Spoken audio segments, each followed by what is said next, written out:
It's actually really commonly banned, but it's actually going to be the Varus for Hope, another champion. It's actually the most banned against anyone's Legend across this year. Hope very much known for his Varus early on in his career when he was on JD Gaming and, you know, even WE for a bit.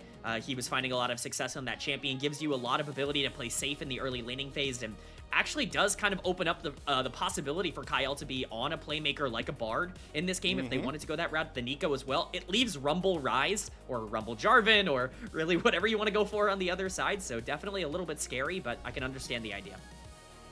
Maybe the Trundle, too. Yeah, we've consistently seen this duo really crop up, and Trundle's priority really skyrocket in the playoffs. Again, the point I always love to make with Trundle, one of the most OP basic abilities you have in the game with that pillar, just such overpowered terrain usage.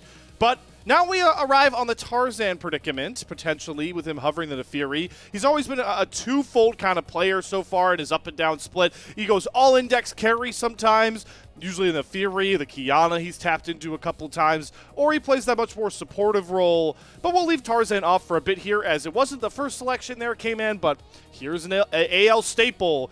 They're already showing that they're looking to play the map here. Rise, and you mentioned the Varus could be left on the bot side, so we're going right back to the classic AL strategy, but finally, we get a team fighter coming through here for Flandre. The Scion was just looking too good. Yeah, I think it's one of those, you tried to dissuade the Scion by picking the Trundle on the other side for LGD, and Flandre was like, nah, it doesn't matter. Who cares? You can steal my stats. I'm not going to worry about it too much. I'm still going to be a big nuisance to try and stop this Rumble from getting fed in the laning phase. It does make some sense, but really, this is opening up a carry jungle opportunity. The Anivia being hovered and the Anivia being locked in, that has been the staple counterpick to Rise over the course of this split. Clearly, it's what LGD were comfortable playing because they left up that Rise, Shanks' most played champion, so we have a very clear identity already for both of these teams. You have a lot of terrain control coming in from LGD. They want to fight in these small areas around Trundle Pillar, Equalizer, Anivia Wall. I mean, they have so many different ways to control objectives if they do get there, but the team fighting ability from AL is going to be massive, and they're already starting to play into the idea that we talked about in the pre-show with opening up the map with that Rise Realm Warp. I'm still terrified of getting... I made the pillar point. Shout out Tangyuan for allowing me to do this. The next best terrain ability is, of course, the Anivia Wall. So we're going to have pillars, we're going to have walls, we're going to have equalizers. Yeah, I like that point you made. If LGD can get first set up at these important Drakes, potential Baron fights as well, I feel like it is very impossible, even to force a Scion in, who can easily run into either of those terrain abilities. We'll have to watch out for that. Junglers coming off the board here for LGD so far, as AL look to target onto Shaoye's champion pool. Like that approach from AL. I think YCX has a pretty flexible pool at this point in a game one. So let's try and get Shaoye a little bit uncomfortable, and I'll make the note now, since it's a best of 5. Just always watch out for the Draven. It didn't go banned.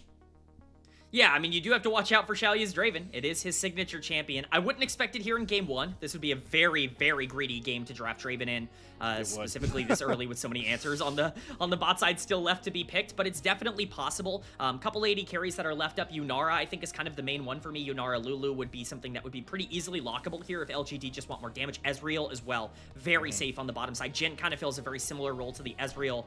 If you want to go that route, just play weak side bot. You understand that you have a Rumble on the top side. You don't necessarily need that like strong 2v2 immediately. You can pair this up with Karma, or you can pair it up with something like the Nautilus to give you more engage down the stretch, because Trundle's not exactly the most consistent form of engage. Saying that, AL might just take it away. Bard could be an option for them as well.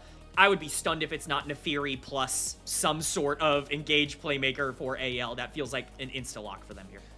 You know, I know the hover convo. I don't really care. I'm throwing that out the window. Just give Kael the Nautilus, man. Let's get this guy back to playmaking. We really emphasized it in the pre-show if you missed it. I feel like it is the spot to finally do it. Bard also works as well. Yeah. There we go. All right. Kael is not on Enchanter duty. This feels like a more confident AL draft, but they definitely have to get running early.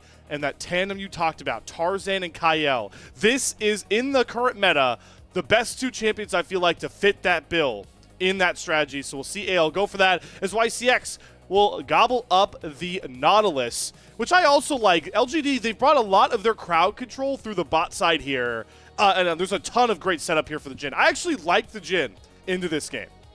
I really like the Jhin. I think it's perfect for exactly what they're doing, which is essentially saying we want YCX to be this big playmaker that can roam around the map, to match Kael. We don't want to give over that pressure for free. We're going to be playing a lot of these 3v3 skirmishes around the middle of the map because we have that counter pick in our eyes in the mid lane. It is really important for the jungler to be in a spot where he can skirmish in this game. If Heng gets behind at all against Tarzan, this game becomes so much more difficult because he's really the only way you can take down the Scion in the later part of the game. Very possible for them to do so. AL just have so much comfort. This is exactly the kind of draft that you would have wanted them to take in game number 1. Basically, every player is playing their signature champion, and I think they're definitely going to use that pretty well in the opening stages here to try and get themselves into 5v5 teamfight positions. Definitely a draft from either side that we expected, and like you mentioned, Kman, always game 1's vital in a best of 5 for a multitude of reasons, starting off with the right foot forward. But now that we've seen the draft, I think it really even further emphasizes how much a game 1 win would mean when you look at the future of this series and the fact that all 10 of these champions are going to come off of the board here. Anyone's Legend, all the pressure on them to try and make a lower bracket run when they are expected to be competitive, one of the competitors of our split with this roster, repeating from 2025. But LGD, I love the statement, Kman, you ran with. In this Split 2 playoffs, why not LGD? Let's see if they can put the right foot forward here as we hit the rift. Game 1, LGD, Anyone's Legend.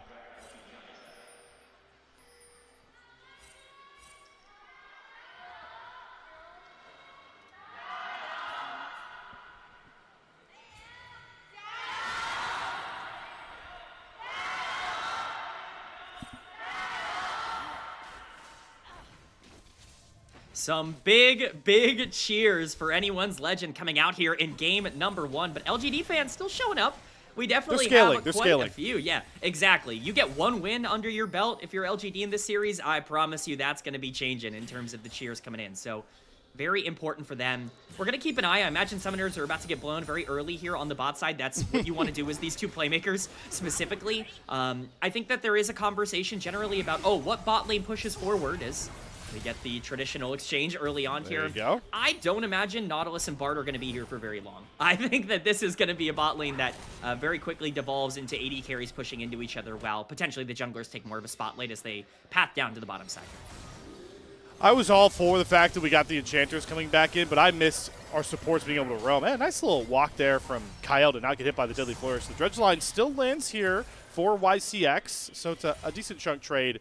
But I didn't realize when we had all this 2v2 prio how much I'd actually miss our supports getting out and roaming the map. I'm sure our jungler players also missed having that buddy next to them. And speaking on our junglers, well, both are playing a similar style, just trying to burn through their first clear as quickly as possible and farm up to get to a pretty comfortable spot here. Neither of them are super reliant on getting their ultimates. It's definitely helpful, but skirmishing is the lead that both these guys need to find with the Trundle and the Fury matchup.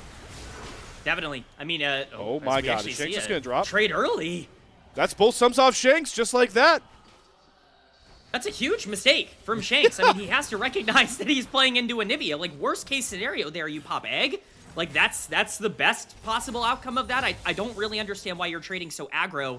This Ryze comes online really aggressively at level 6, obviously. But even before that, once you get that first back in, it becomes pretty safe to be able to at least farm out the laning phase. That's just a mistake that you can't really be making. That's a big summoner advantage, and now mid lane could be a priority for LGD moving forward. Talked endlessly about how we expect these junglers to look to roam with their supports. That's a pretty consistent punish here as we do see Tarzan also looking to probably vie for that bot crab. He does get pushed off of it. Heng picks that one up, and now he's requiring Shanks to help cover for him. And hey, there we go, Kman. Just as we ordered, Kael's right next to Tarzan, and I see on my map that YCX has decided to pass back up through the mid lane to get out onto the rift here. So let's see. I'm curious to see if LGD can beat Anyone's Legend at their own game that they've been so successful over the last couple of splits doing. It's going to be interesting to see. LGD are certainly throwing down the gauntlet in terms of trying to open up the map. For now, though, this is exactly why you pick something like Jhin on the bot side, Varus as well. Both of them incredibly safe. No actual threat as YCX going to walk up. Understands that his enemy is a little bit stronger right now, and so feels very, very happy to try and punish Kael here as we just get a little bit of damage. That's the portal combat that you mentioned coming down. Kael's going to be fine. That's a big win for YCX, though. I will say, comes out a bit ahead in that regard. Magical Journey was always going to be the protection there for Mr. Kael, and now he'll have to make a more respectful, long wraparound walk back towards his AD carry. Mr. YCX will be spotted coming down the river here, so he'll pass the respect and back off. Both bot lanes are currently sitting on wards at the moment, so they'll get back into their situated 2v2s. And we see Burdol starting to accrue a bit more of an HP lead here into Flandre as he overheats, gets a ton of damage through those autos down, and, well, both solo lanes so far here for LGD looking good. Yeah, LGD are doing a fantastic job of punishing these kind of scaling-oriented solo laners. The Scion will eventually become near unkillable for the Rumble, but he certainly isn't yet, and the Ryze obviously will eventually be able to open up the map more effectively than the Anivia will, but we're not at that level 6 power spike. This is the time of the game where it does feel like LGD are going to have the biggest advantage in terms of these laning phases. Once we start hitting level 6, it's going to be more difficult for them to make these same kinds of macro plays and, you know, skirmish fights as long as they're not, you know, super far behind. So it's really important for them to keep the pressure on. Tangyuan with a very big lead for himself in the mid lane, and no sums on Shanks, at least for a little bit, kind of delays the power spike that they were eventually going to play for. Level 6 ultimates coming online for these mid laners. Equalizer, and of course that Glacial Storm available. First Dragon also has already been chilling on the Rift here, so just a matter of time about when we start having those prio conversations. You can see that Tarzan right now looking to try and, I believe, play for that second crab spawn here. Curious, I believe with the XP that should give him level 6, and it should give him a little bit of, giving it to him before Heng can get access to it here. So that does, you know, make it a little bit of an interesting timer here for Mr. Tarzan, especially considering Heng is trying to path over there to get the access to the crab himself, but he's going to be too little too late. So call the pack is up and available here for Tarzan, as right on toad, Flandre's going to use the unstoppable onslaught, dive on top of Burdol, and he has to expend his flash. I mean, it is Rumble Flash, but that is a big play made for AL. That's a lot of their early resources utilized to get Flash out of the top side. We'll see if they take advantage of it, because that is now their strong point of the map. Burdol even just gets to burn down Flandre. YCX is here. This Scion's in a little bit of danger. Kael rushing over to try and protect his top laner. Good flash away from the dredge line. Turrets back with a decimating smash. Heng is in the area as well, so this is a full-blown 3v3. But like you pointed out, two of the ultimates off the board for AL's members is Shanks once again going very low with Tangyuan, who has the safety of the egg and comes out just a couple of morsels ahead. You can't be taking these aggressive trades as Ryze in the mid game. This is the one part of the game where you can't really be giving over that free pressure to Anivia. It's constantly delaying the amount of plays that this Ryze can make. Think if you had Realm Warp for a potential top lane counter engage on the top side there. It would have changed everything, and unfortunately for Shanks, he's just a little bit behind in tempo. We're showing the bot lane here, but both of these two are likely going to be a little bit passive in this game, especially in the early parts. They're going to be much more scaling oriented, but my eyes are now absolutely on these junglers. Heng has his level 6, and it's on cooldown, or it's off cooldown with Tarzan's ult on cooldown. I would imagine this is a big timer for the Trundle to potentially look on the bot side for a dragon take if they want to set up for it. Looks like we're cruising towards a potential trade that we used to see when Grubs were first introduced, about a season plus ago, where Grubs and First Rate come onto the Rift at the same time. 20 seconds out to the Grub spawn, so it's going to be up to these jugglers to try and figure out what the priorities lie for their opponent here. Right now, we're seeing both Tarzan and Heng clear out their respective bot sides. Let's see which one of them decides to path towards that first dragon or maybe towards those Grubs. In a game like this, definitely feels like AL, you know, they may have the scaling factor came in, but the way they play, I feel like they would love the Grubs. LGD certainly want to get a hold of these, and, well, with the Trundle, yep, Heng's going to path right on towards them. I actually think both teams really want Dragon in this game, if only for the fact that I think both of them want to set up. Yeah, you're true. No, I think both of them just want to set up for these fights, right? Like, I think when I think about the way that both of them want to play, the more you can force fights around these small objectives, the better. For now, that means Shaoye is going to be in a little bit of danger under his own tower here. All right, YCX is being zoned away by Tarzan and Kael. But all the while this is going on, Heng is getting Grubs for free. So AL need to make this play happen. Hound's Pursuit immediately goes down. Cleanse on the Chains of Corruption. Shaoye is just juking around Tarzan, but the first blood comes through from Kael. And with the untargetable, Tarzan drops the aggro. And it's time to do the same song and dance once again. Hound's Pursuit forward. This time, Hope picks up the kill. Some fancy forward from Shaoye, but the end result is a win to 2 kills. Anyone's legend. That is the exact kind of play they needed to make. Shanks is going to pop egg, but Heng is in the area. He's overextended. He's going to have to try and run away here. We'll see if his team collapses on this and if they want to just take Dragon as the trade. But overall, this is the Anyone's Legend that I was missing, the one that would make a proactive counterplay across the map. Heng making his way in, though. This could be contested. Ooh, just, you know, if that was 10 seconds quicker maybe, much different scenario, but Tarzan gets that first Drake that you really fell in love with, those 2 kills, AL out to about 1,000 gold lead, and LGD really only have the crux of those grubs to fall back on. Maybe we could see that utilized to clear this gold gap a bit more later on. This is a massive win for Anyone's Legend. This is exactly how they wanted this early game to go, and now they're in a great spot. Ryze's Realm Warp is up. You're going to be getting that Nefiri ult back online as well. This is a huge part of the game where they are just stronger than LGD in terms of their ability to play the map, and now they have the objective that just gives them a few more stats. Yes, grubs are going to be helpful in those side lanes, but generally speaking, you can start to force fights around these dragons, and you've got a lot of different ways to be able to control that terrain. You have to walk into Sion and Bard and Varus, and that becomes so much more difficult as this game progresses. This is the exact kind of opening AL we're looking for, and I think LGD do now have to feel a little pressured to make a play in order to catch back up. Starting to see those first cheaper items start to come through here for that AL gold lead.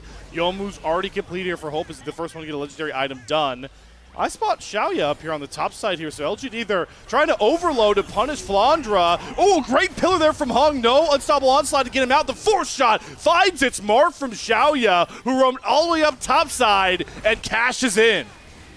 That is a very, very nice pick. I just talked about how LGD had to be, a little bit active on the map. They had to get some gold back, and they do get that gold back, specifically getting it onto Jhin. I think is really important. People talk about Jin's inability to kill tanks. Well, you've got a Trundle to siphon those stats away from Sion in this game. Jhin is going to be effective in this team fight. That turret is gone. It's just completely gone. Tangyuan now. Tangyuan does not have egg. He already had it popped by Shanks. A pretty close range flash. Shanks drops the aggro. Tarzan picks up the kill. YCX dredge line actually clips Shanks, and he's able to find that trade kill, and there's no further dive to be had. I don't know how YCX walks up 1v3 and finds a kill.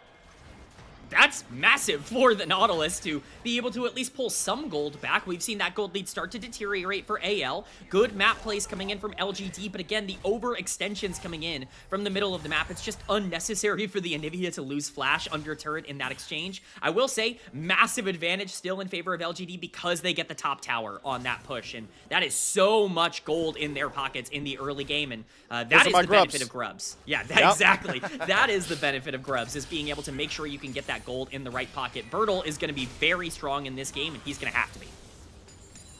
Equalizer going to be a factor.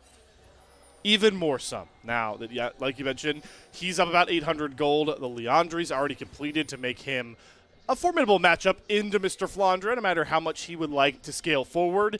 2 minutes until our Mountain Drake hits the Rift here, and there are no Rift Heralds, so this is where we really start to see the macro map plays be accentuated here by Anyone's Legend as Heng meets Tarzan, who's got that Cyclo Sword completed and takes a decent chunk.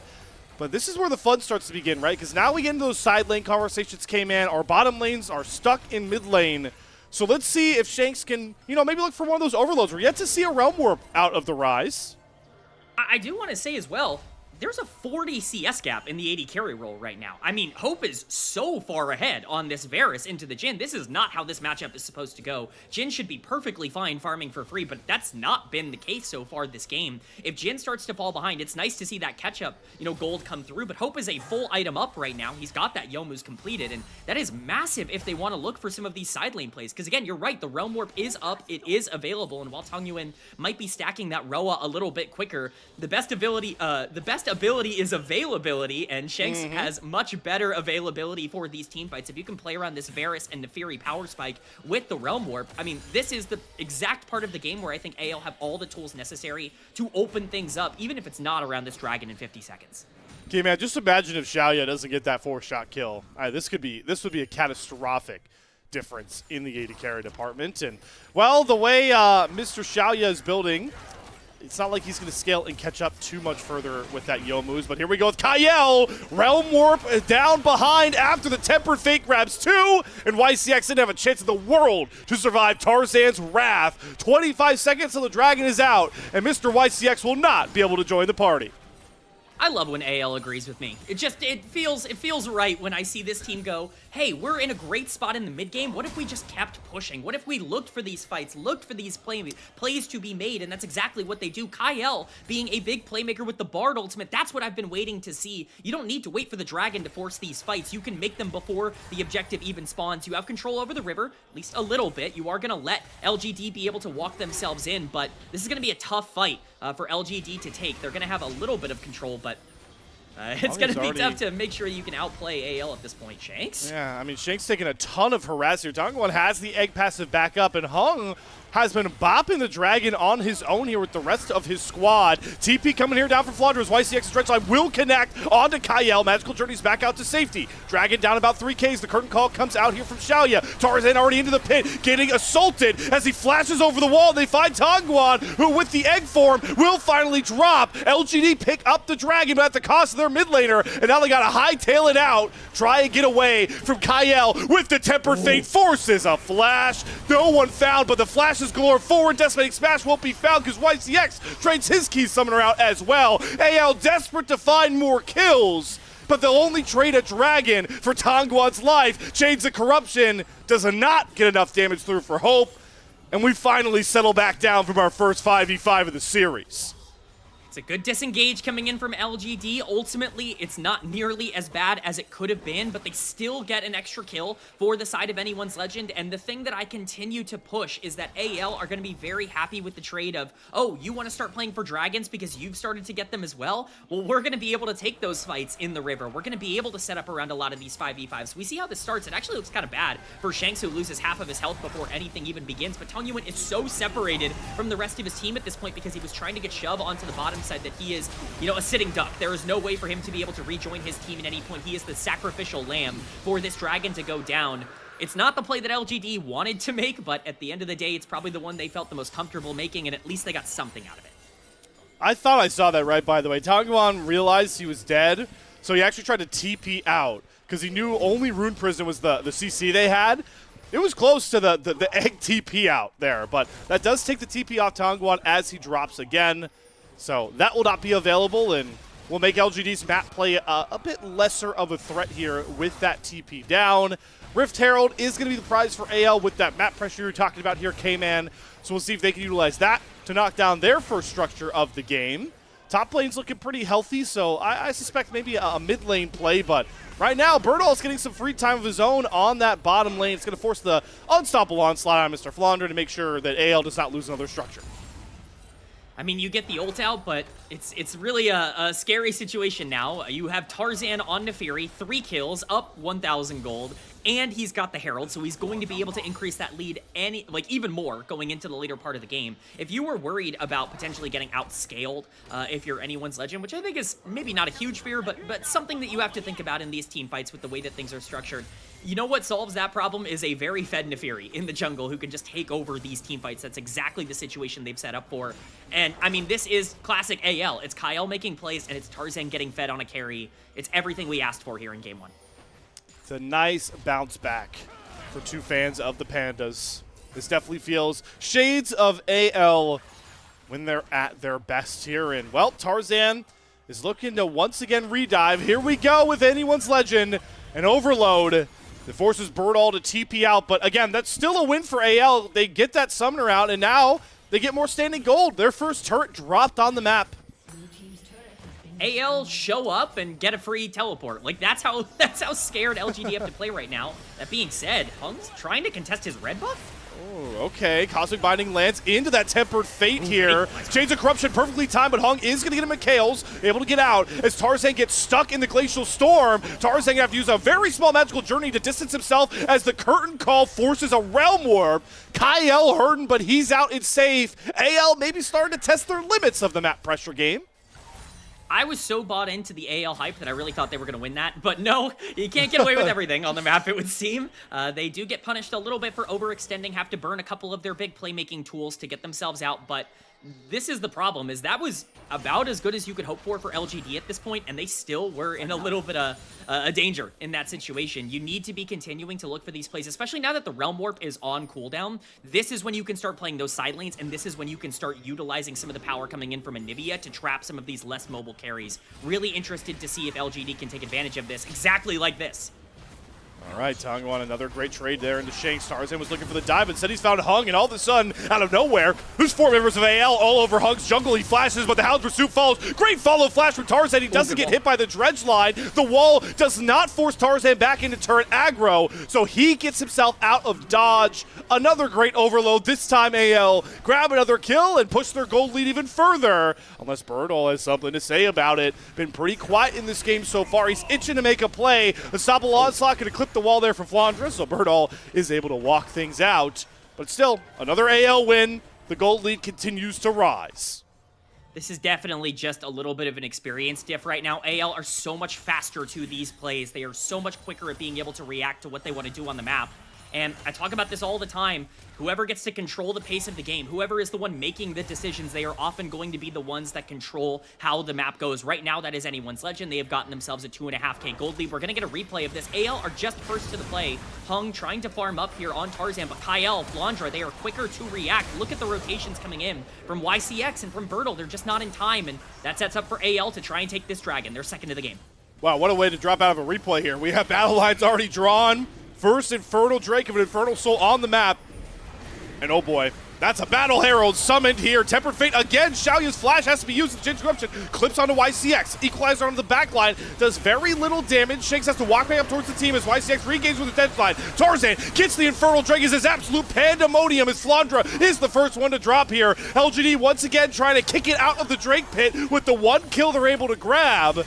But there's a Rift Herald in the mid lane. AL grab themselves the dragon, and they are not looking to slow down the pace here. Great wall from Tangyuan, though. Makes the Rift Herald very irrelevant.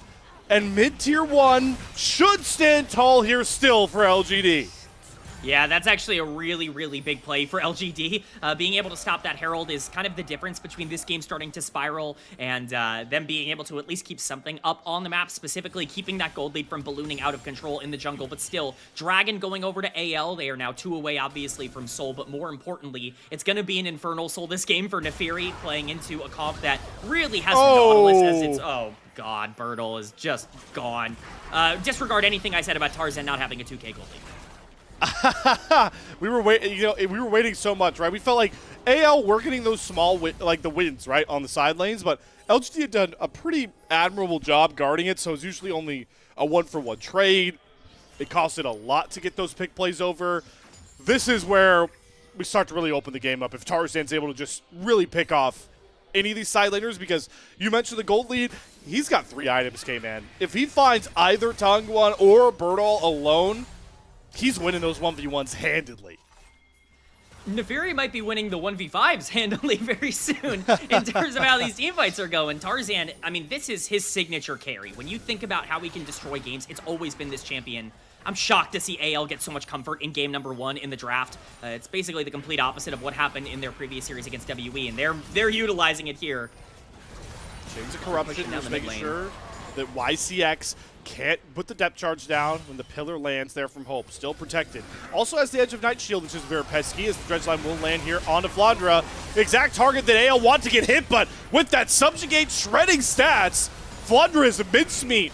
There's the pick found there for LGD's. YCX is going to re-engage with a audacious dredge line. Hope puts a piercing arrow into his heart and finds that trade kill, as mid lane is the center stage for our next round. It'll just be a 1-for-1 trade again. These fights teetering on breaking this game open, but we're not just there yet. It's still AL in control. How many 1-for-1s have we had this game, Slayer? It's been absolutely astounding. It feels like even when it looks like it's going to be a 1-for-0 in the mid lane, YCX makes sure that we get a 1-for-1 trade with the not re-engaging there. But still, I hate to say it, it's fine for anyone's legend. I know I keep repeating that these small 1-for-1s are going in their favor, but they have so much control over the map that when these exchanges happen, they immediately get to translate that lead into their pushing lanes insides, which means that they get to benefit from the fights happening in the first place. Still 2 minutes away from Dragon, which I think is going to be the next major fight, but don't be surprised if, you know, Kael's ult coming off of cooldown in 5 seconds means that AL are going to try and open up for another play make again. You can see just how much the Pandas are itching to make Tangyuan uncomfortable, not just to, you know, slow this Anivia down further, but more importantly, Kman, this wave clear of the Anivia is really hampering AL's ability to open this map up more. Finally, now with Tangyuan on a reset, they will knock down that mid-tier 1 turret. They've been wanting to do that for about the last 10 minutes. Oh, that's a great wall from Tangyuan. Shanks on the wrong side. Pillar knocks him back towards LGD, and the LGD mid laner picks up a key shutdown. Burdol is TP'd in. The first signs of mortality here from anyone's Legend as they're on the back foot. Yeah, we'll see how much they can get off of that. That is a very, very big pick. Ryze is dead for 30 seconds. They're going to try to get this mid lane tower. Equalizer down.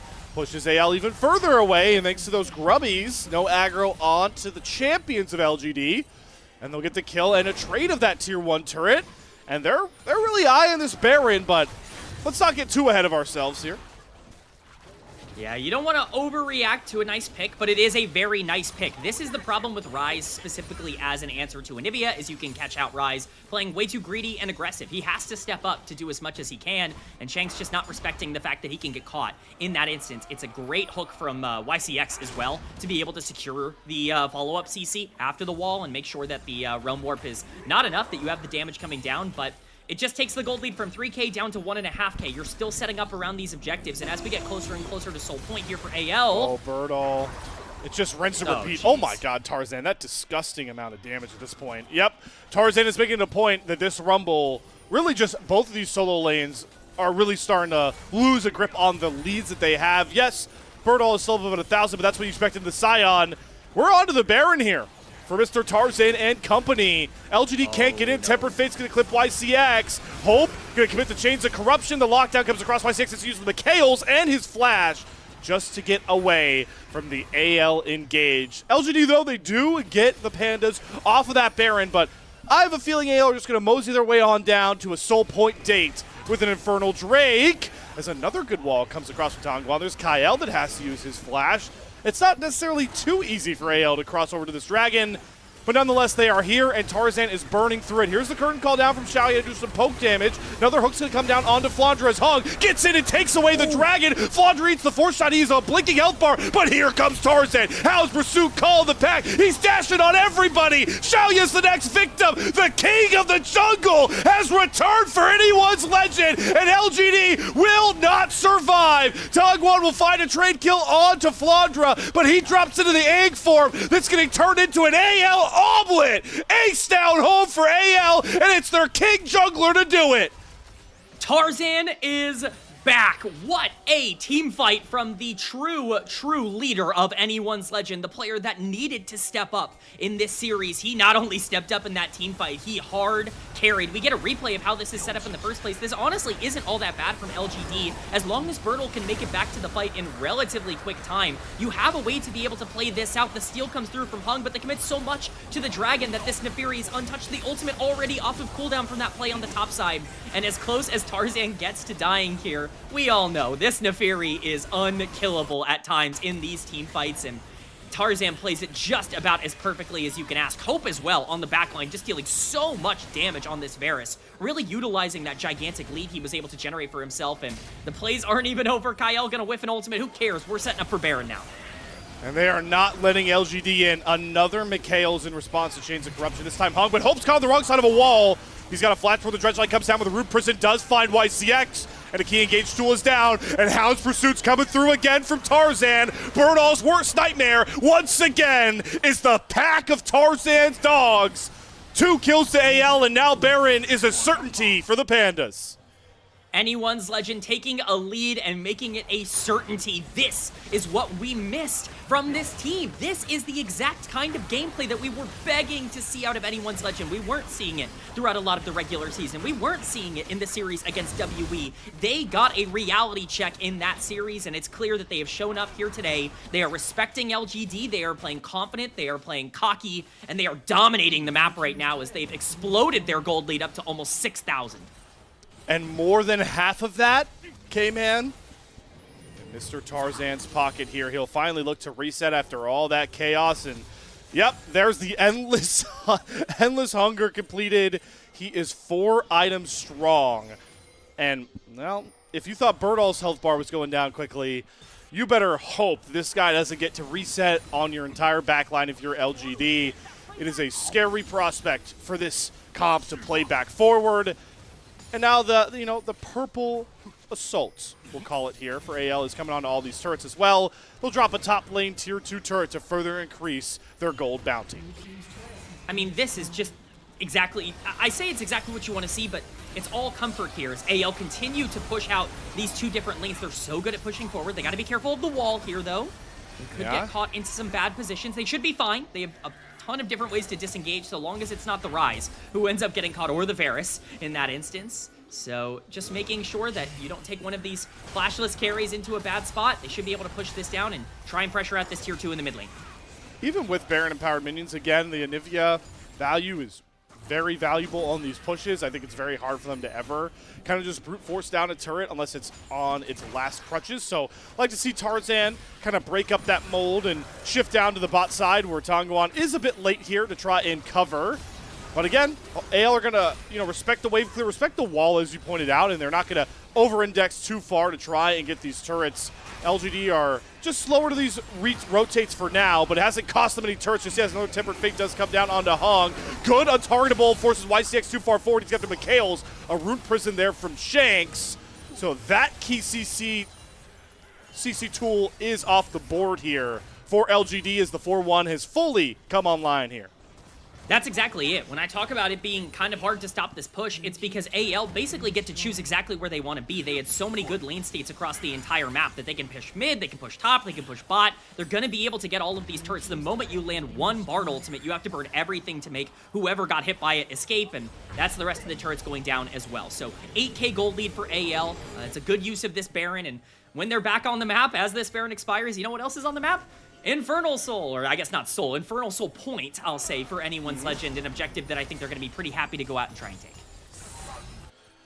And they've got a lot of their engaged tools back online. This time for LGD, I will point out, they do all have access to their flashes, so some playmaking still in the bag here for LGD. And hey, they do have first setup towards the side of the river, but the Baron push may be dissipating, but AL have used the last gasp of it to bring a mid-wave down, and now they can flank the setup that LGD have. Dragon is dark. It is going down slowly here as Flandre will try and walk in with his BD health bar. Tempered Fake and land on the 2 as Chains of Corruption also comes through here from Hope, but looking at Tarzan on the background, Burdol's already into the stasis here. Flandre's going to be the first one to drop as Heng does get himself out, but LGD have now abandoned the Dragon, and Burdol is still left on an island with a rabid dog known as Tarzan. Shanks finds that first kill, and now LGD are cornered in the wrong side of the jungle. Tarzan going to go after Heng. Here is Tangyuan will find Kael. Flashes galore come out as Shanks looks to find Shaoye, cleanses the Rune Prison, but his health bar is far too low, and Tarzan has found him. Tarzan has found all of LGD, knocking down kill after kill. Tangyuan's gonna find one stun, but Tarzan smells blood in the water, and he's got himself another huge team fight win. Quadra kill to Tarzan, Ace 81's Legend, game 1 to the Pandas. Tarzan is here. If there was any question about whether or not he was ready to dominate another playoff series, every single one of those questions has been answered. You cannot give the king of the jungle Neferi. At this point, you must understand that you will lose. Dragon going down, so game is not going to be quite over just yet, but the base is completely broken open for AL. The gold lead is near insurmountable. It's a 6,000 gold lead for Tarzan in the jungle over Heng. 13 kills, and we get a replay of this team fight. I actually hate this setup for LGD. I think this makes it so much more difficult for them to play this fight out because they have to retreat upwards into these small close quarters. Burdol looking for the flank is separated, but Tarzan actually isn't in this fight for the big beginning part of it. If you can land some damage on the equalizer, maybe something can happen, but it's just not meant to be. Burdol gets basically no value out of that. Tangyuan does a great job of trying to pull something back here. The CC chain coming down onto the Bard is really nice, but the priority targets are completely untouched. Shanks gets to flash over the wall. Tarzan gets to take down whoever he wants, and at this point, a half-health Neferi is more than enough to be able to clean up every bit of the rest of this team fight. You have just let the dog get too fed, and unfortunately, that means there is no comeback attempt that is available here for LGD. Who? Kman Let the dogs out. Who? Thank you. I'm sure that was the highlight of your casting career right there. Yes. Going back, you know, it's deserved, right? This guy's 13-0 on the Nefiri. I don't think I've ever done this, but you know what? There's no way this comes back to bite us.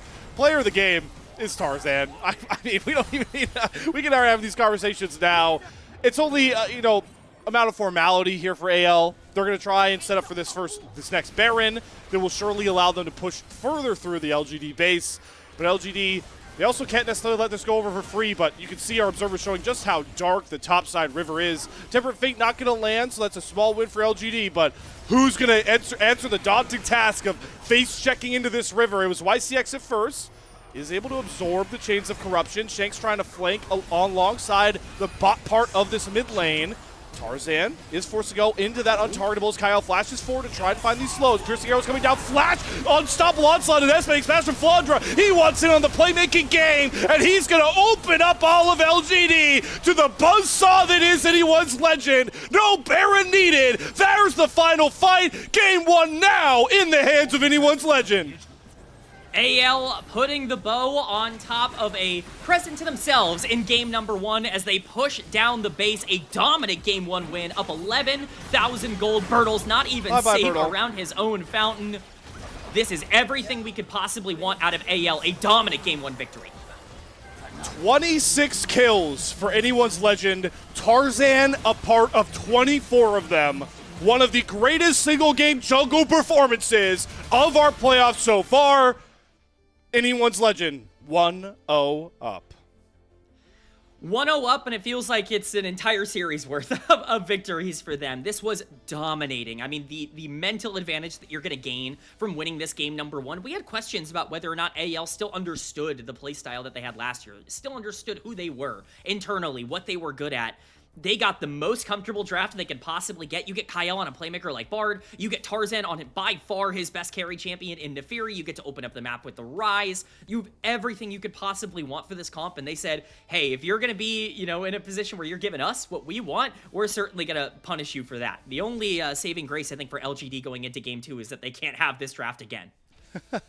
And, you know, if we try to look at small things I think LGD did well, I actually think if this snowball didn't go too poorly, I think Tangyuan actually played a pretty good Anivia. He had some pretty clutch walls. He was actually bodying Shanks in the lane. So small things that we could try and latch on to here. But yeah, you said it best, Kman. That is one of the more one-sided games we've had in the playoffs so far. And while it is disappointing for LGD, my first thought just has to be, if this is the AL we're going to get now that they're in the lower bracket, my God, this may be one of the most fun lower bracket runs we could possibly have. Because, folks, not to get too far ahead of ourselves, but regardless of this series outcome, BLG JDG is the next series you will be having in the playoffs.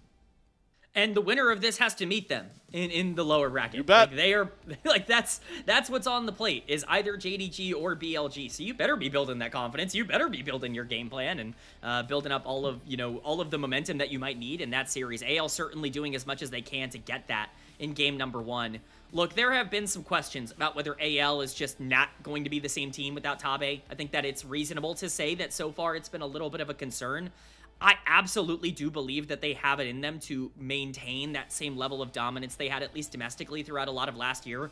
I'm so happy to see that really the game plan for them being open up the map, being, hey, Hope can be weak side, we can put him on Varus, let him play this poke champion, he can build Youmu's and all these lethality items, and we don't have to worry about him too much, and then Kael can move with Tarzan. We saw level 3, he was already invading Raptors with Tarzan. That's exactly what I want to see from this team. That's what you want to keep an eye on. If they start going back to Enchanters, I don't know if you get a game that looks like this. This is almost entirely because they kind of strayed away from what they had been losing on throughout a majority of the playoffs.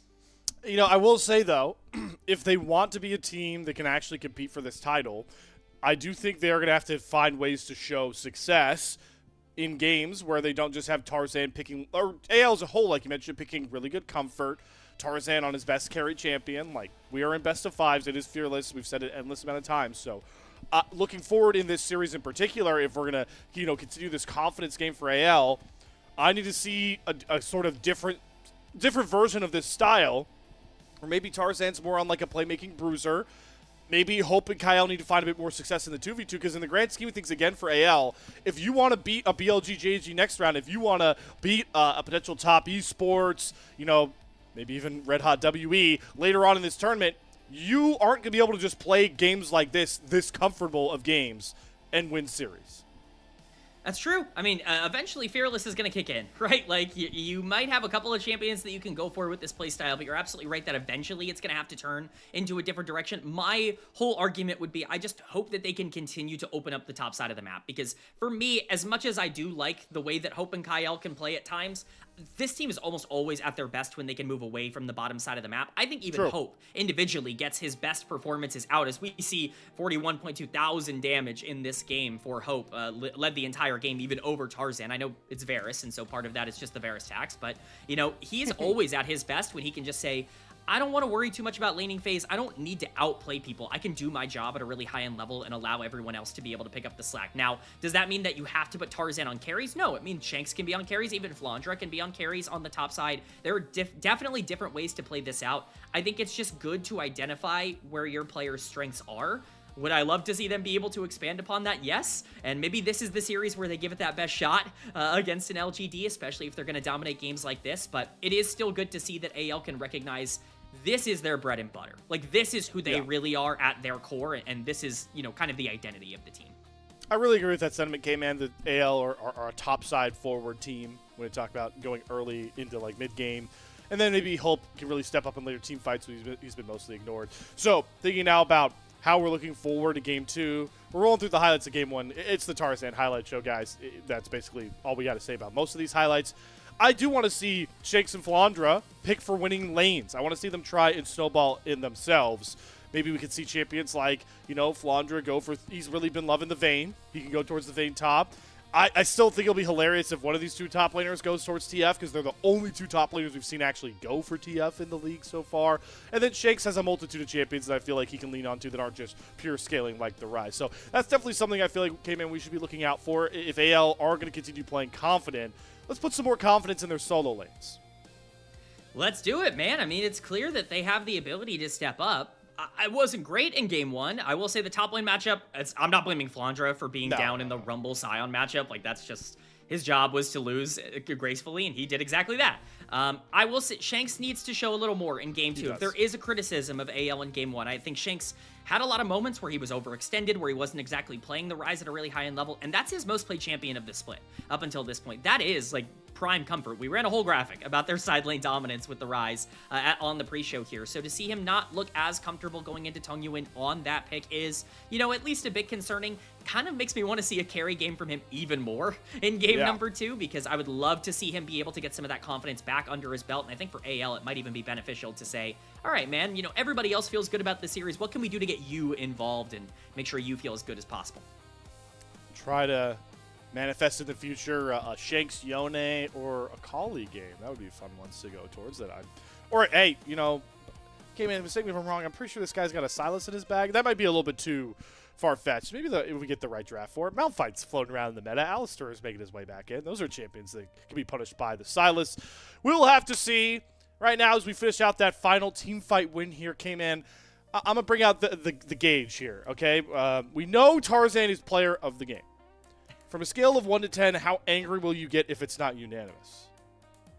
I think I'd be at like a near 90% angry. Like I'm like 9. So 9 out of 10 anger. Is that what you're looking for? Like that is how the percent would scale into 10. Yeah. Sorry, my analytical brain, poor color commentator can't think number. Don't hit yourself on camera, please, Kman. I did not mean to try to instill this in you. No, it's you know, it's my job. It's only my job to look at these numbers and try to make sense of it. So. Yeah, if you're voting for anyone other than Tarzan, we watch different games. I mean, I'm sorry. We had the same conversation, to be fair, in the last series that we covered on the playoffs, and we were not in sync with the voters for player of the game. Oh, we were so not. We were very out of sync, so we'll see how this goes, but if this is not unanimous, I will be upset.